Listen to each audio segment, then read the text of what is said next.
Mr. Speaker, I replace wacko with extremist. He is an The honourable member to please. I'm going to ask the Leader of the Opposition once again to just withdraw that comment, please. And I'll invite the honourable member.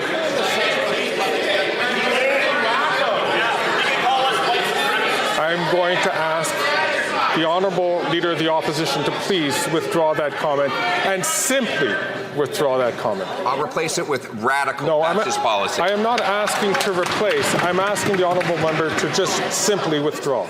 It's a scene from Tuesday's question period. The Speaker, Greg Fergus, gave Conservative leader Pierre Poilievre the boot for calling the Prime Minister a wacko. This came on the heels of a speech to the Canadian Police Association, where Pierre Poilievre hinted at invoking the notwithstanding clause to pass laws cracking down on criminals. And last week, he made a visit to a convoy-style camp on the border of New Brunswick and Nova Scotia. So for more on what these moves could mean for Pierre Poilievre and for voters, we have convened our National Affairs panel. Catherine Cullen is the host of CBC Radio's The House. Stephanie Levitz is the Deputy Ottawa Bureau Chief of the Toronto Star. And Ryan Tumilty is a parliamentary reporter for the National Post. Good morning, everyone. Good morning. Good morning. Good morning. Catherine, let's start with the Speaker, not just showing Pierre Poilievre the door, but also Conservative MP Rachel Thomas just moments earlier. How rare is this for not just an MP to be sanctioned in this way, but also the Leader of the Opposition? Even an MP being named, Matt, might be worthy of a headline. It happens, but not that frequently. The leader of a party having something like this happen, incredibly rare. The leader of the official opposition, according to the Library of Parliament, it has never happened. And, I don't think we want to be too precious about question period. I think anyone who's tuned in has observed that sometimes the decorum is a little bit lacking, the quality of the debate, not always top notch.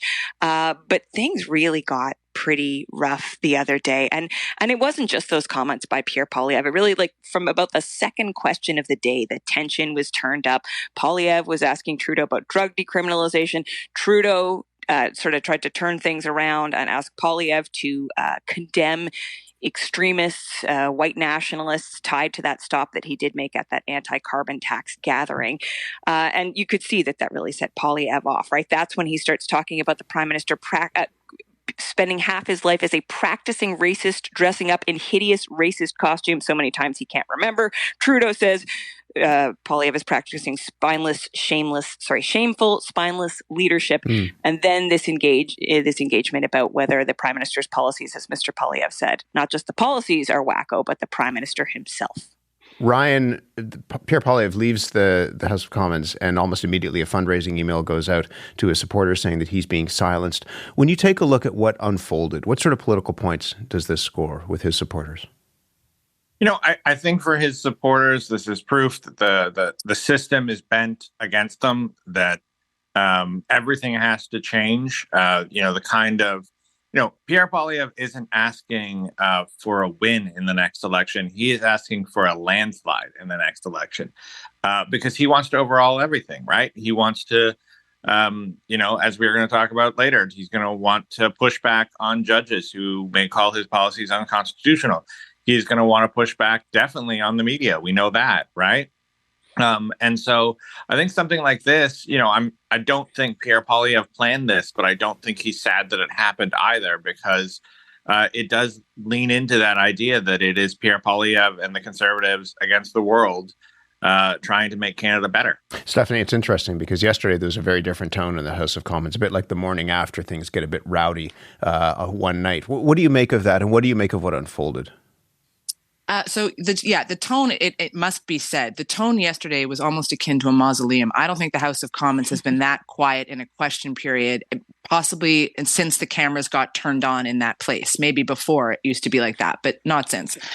And it was interesting because, instead of the cut and thrust of question period, instead of the daily search for a viral video on the part of Mr. Poilievre, he was measured, he was focused, he was disciplined. And it seemed to rattle the Prime Minister just as much as some of the heckling, right? So it's amazing what you can accomplish when you act like a grown-up. What I do think that, what we saw in the more raucous question period is something that people close to Mr. Poilievre and even his supporters sometimes worry about with him. And that's that line between making a point and crossing a line. And when you double down and when you go too far, the theatrics are great. It might raise, tens of thousands of dollars for the party. But for the folks who are on the fence about Mr. Poilievre, who are looking for like a certain je ne sais quoi kind of leadership vibe that is the grown-up in the room, those moments don't give it off. And neither do they for the Prime Minister, for that matter. I mean, he is not blameless in this scenario.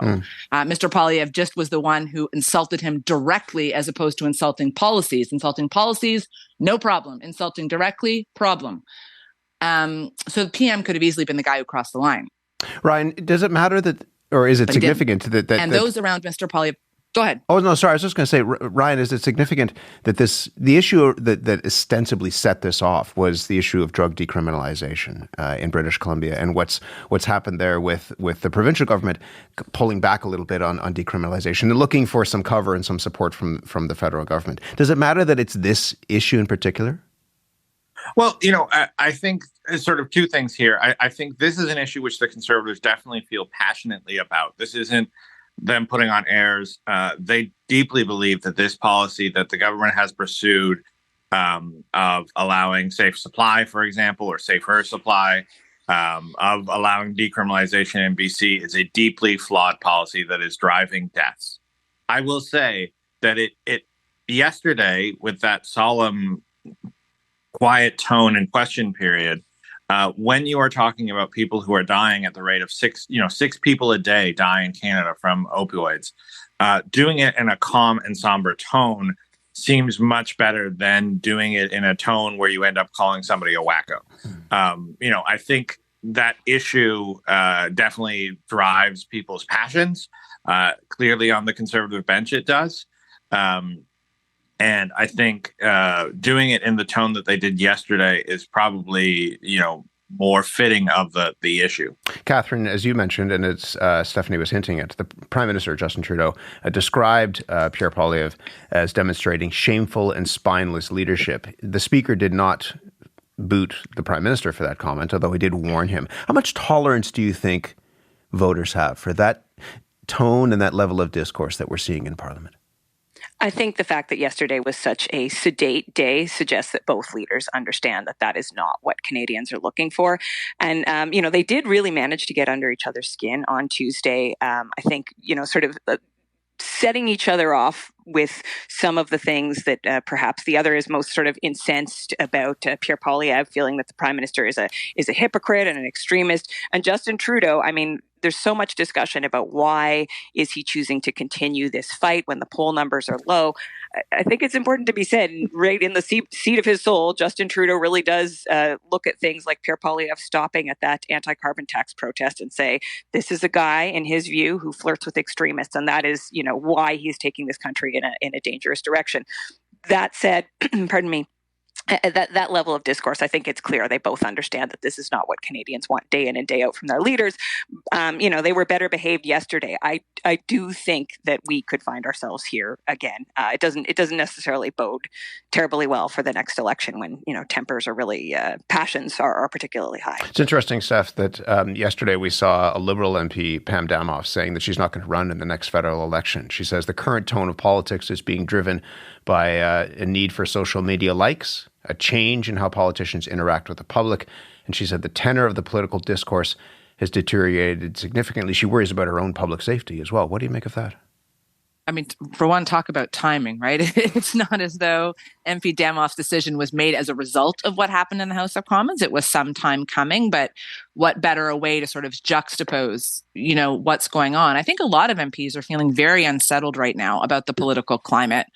The extent to which, people are showing up at their homes and offices, sometime in dangerous situations. Some members of Parliament have had to have round-the-clock security because of threats against their lives. So the environment is certainly changing for them. There is a risk that, people like Pam Damoff are turned off by politics and don't want to run. And what does that do then to our public discourse? If we have a House of Commons filled with well over 300 people that are only in it for the lulz, to borrow an expression, what does that do for democracy, public policy, and the future of our country?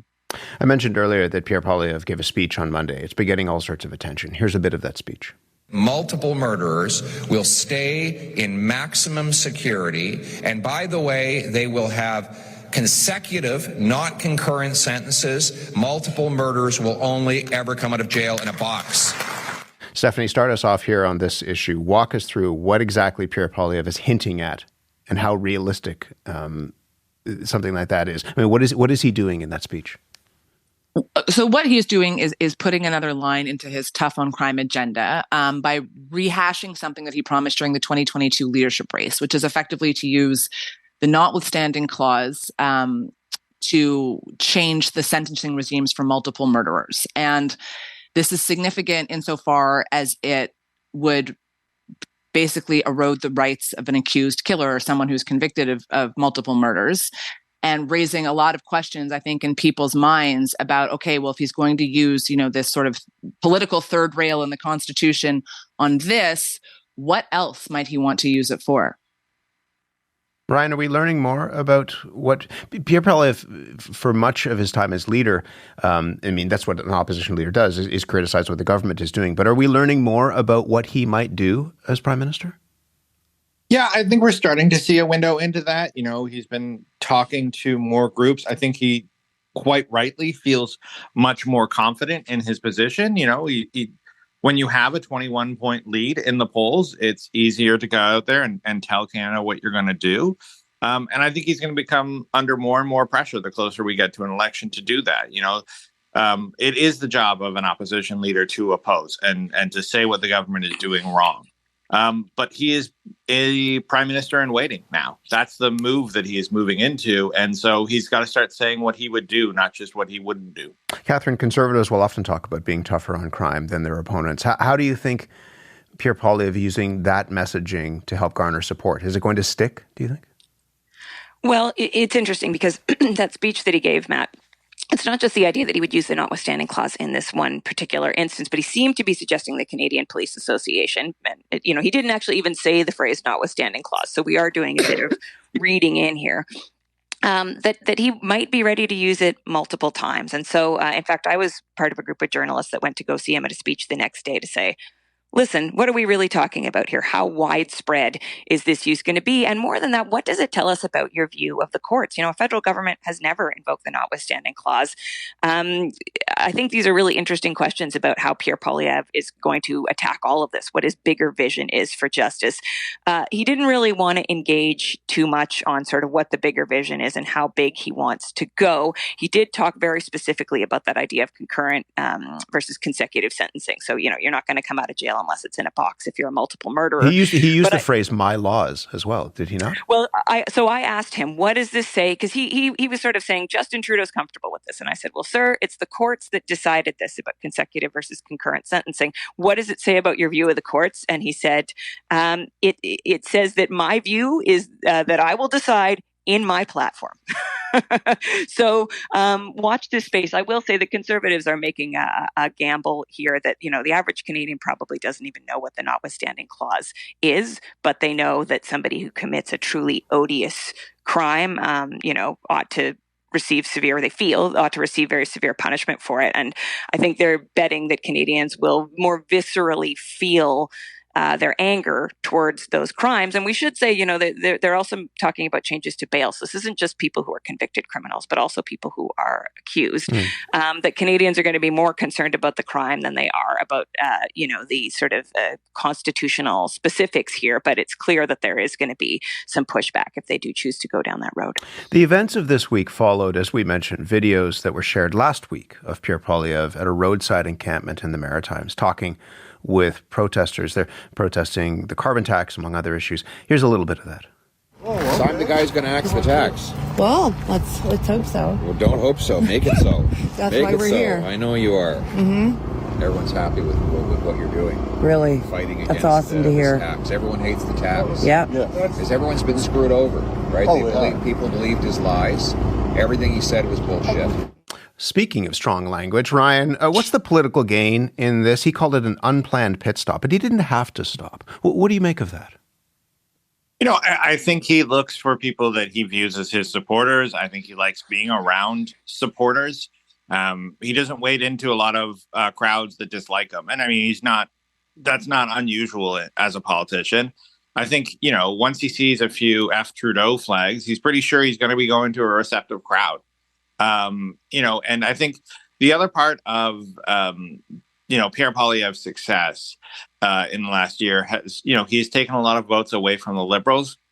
But he has also made it so that you do not hear about the People's Party of Canada anymore. They have been, reduced to, 2% or less in the polls. And people on the far right used to be PPC supporters. And so when you talk to Conservatives about the successes Poilievre has had, crushing the PPC is one of them. And so I think, talking to a group of what I'm sure he knew, when he pulled over, were going to be voters on his pretty far right. I think he knew that. I don't think he, necessarily saw the small Diagolon flag painted on the side of a van. But I think he knew he was going to a receptive crowd, and a crowd that he needs to keep. Stephanie, the Diagolon flag is getting a lot of attention. It's not just the F Trudeau flags. Diagolon, the RCMP says, is a far-right militia-like group. What do you think the message is in Pierre Poilievre stopping there? But also, is there a risk in that stop? I pick up on what Ryan says. Did he see the flag? Didn't he see the flag? Is this a situation like they used to say about Twitter? Retweets do not equal endorsements when in fact they do. That you can't just, you're automatically seen as being aligned with something just because you walk past it. I'm not sure that that's where we are in our political discourse. I think there's a risk, though. And the risk is in saying, I didn't know. Because there have been members of parliament in his own caucus who have taken meetings with people who have questionable views. They have claimed they didn't know. They were punished by, in some way reprimanded, made to say they were sorry by Mr. Poilievre and his circle. He goes ahead and does this and does not apologize.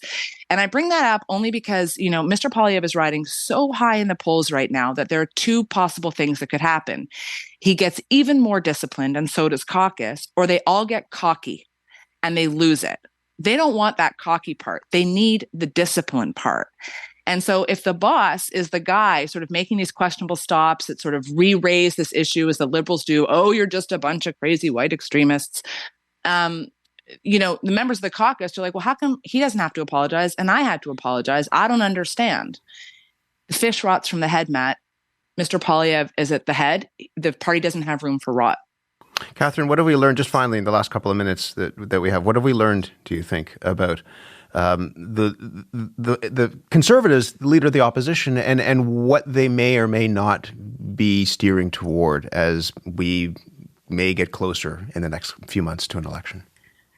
I think an important question for the Conservatives is going to be the one that Stephanie just raised. They are high in the polls. What are the lessons of the things that have happened in the last few days? And, there's sort of a disparate group of events that we're talking about here, from the stop to the behavior in the House of Commons to his views on crime and where he plans to take the criminal justice system, to what end degree he's willing to upend the norms.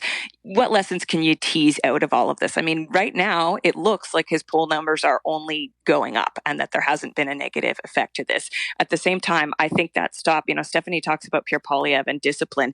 He's an incredibly disciplined politician. Anyone who has listened to the number of times he has repeated the words axe the tax, right? His whole raison d'etre is this political discipline, laser focus on cost of living, not being distracted by other issues. That stop was, I think, a good example of actually getting distracted and risking letting your message get diluted and raising the kinds of questions that are going to make a significant number of Canadian voters uncomfortable who might otherwise be willing to consider him. So I think the big question is going to be, how many more conversations like this are we going to have? Or is Mr. Poilievre going to maintain that sort of laser focus on the issues that everyone can agree on? And how much are some of those policies, he said, it's going to be in my platform when it comes to the justice issues. Well, we're 18 months out now. Perhaps that's early for him to have a platform, but those questions are going to continue. And at some point, we presume he's going to start filling in a little bit more policy there. Thank you all. Great to have you back this morning. Thank you. Happy to be here. Catherine Cullen, host of CBC Radio's The House, Stephanie Levitz, Deputy Ottawa Bureau Chief for the Toronto Star, and Ryan Tumilty, parliamentary reporter for The National Post. That's our national affairs panel.